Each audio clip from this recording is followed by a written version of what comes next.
પારડીના ટુકવાડા ગામને વાપી મહાનગરપાલિકામાં હુડામાં સમાવેશ કરવા બાબતે ગ્રામસભામાં લોકોનો વિરોધ।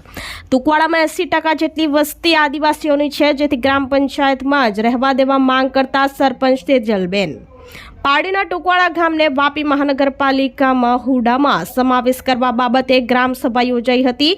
ટુકવાડા ગામે આજરોજ સવારે 11 કલાકે સરપંચ તેજલબેન પટેલના અધ્યક્ષસ્થાને ગ્રામસભાનું આયોજન કરવામાં આવતા મોટી સંખ્યામાં લોકો ઉપસ્થિત રહ્યા હતા અને ટુકવાડા ગામને વાપી મહાનગરપાલિકામાં સમાવેશ બાબતે વિરોધ કર્યો હતો।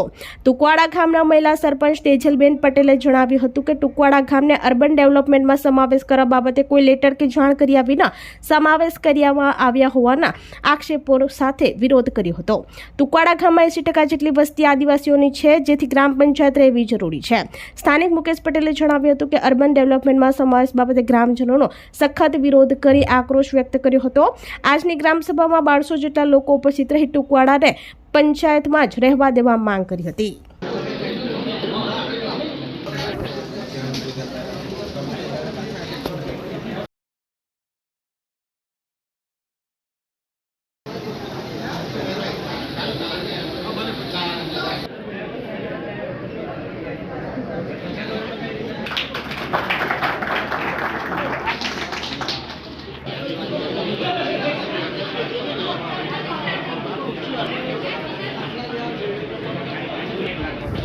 મને તો સરપંચે ઘર આપ્યું, આ બધી સાચી છે।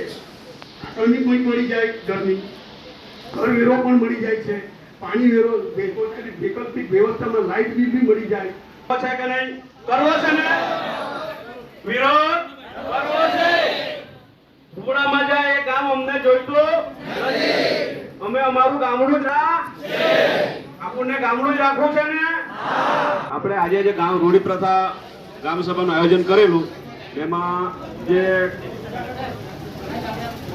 ગ્રામ સભાનું આયોજન કરેલું અને એની અંદર જે આપણે ગામના જે હોડામાં જે સમાવેશ થવાનો છે, ટુકવાડા ગામને જે નજર લાગેલી છે એ નજર કાઢવા માટે જે ગામનો વિરોધ કરવાનો છે, એના માટે આખું ગામ વિરોધમાં છે, તો સભ્ય બી થોડા આગળ આવીને સામે આવે અને રૂઢી પ્રથાના અમારા ટુકવાડા ગામના મુકેશભાઈ એ બધા સાથે અહીંયા ભેગા થઈને બરાબર એકવાર બધાએ સાથે બોલવાનું છે કે અમારે પટેલ આવી ચાલતીને પટેલ ગામમાં ડીએસપી આવે, કલેક્ટર આવે, મામલેદાર આવે તો બોલે ગામનો કારભારી ક્યાં છે? એટલે પટેલ।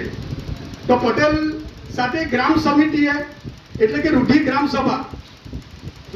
સભાના સદસ્ય અને પટેલે જે નિર્ણય લીધો હોય કે ભાઈ અમારા ગામના અંદર વાઘવરું આવી ગયો હોય, તો રૂઢી ગ્રામ સભા નક્કી કરે કે આપણે આટલો જ પગાર આપશું ને તેમાં ગામના જે ગરીબ લોકો છે રોજીરોટી માટે આજરોજ ટુકવાડા ગામમાં અમે ખાસ ગ્રામસભા બનાવી છે। આજરોજ તારીખ 29/7/2025 ના રોજ ખાસ ગ્રામસભા બોલાવી છે। અમારો ટુકવાડા ગામનું જે અર્બન ડેવલપમેન્ટમાં સમાવેશ કરવામાં આવેલ છે, જે ન્યૂઝ દ્વારા અમને જે જાણ મળેલી તેના દ્વારા અમે ખાસ ગ્રામસભા બોલાવી છે।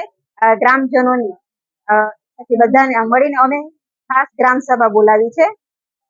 ખાસ ગ્રામસભા બોલાવવાનું કારણ એ છે કે અમને ઓફિસની પંચાયતમાં ગ્રામ પંચાયત ટુકવાડામાં કોઈ પણ લેટર મળેલ નથી અને અમારો જે ન્યૂઝ દ્વારા અમને જાણ મળી કે અમારા ટુકવાડા ગામને અર્બન ડેવલપમેન્ટમાં સમાવેશ કરવામાં આવેલ છે અને અમારા ગામમાં 80% વસ્તી આદિવાસીની છે।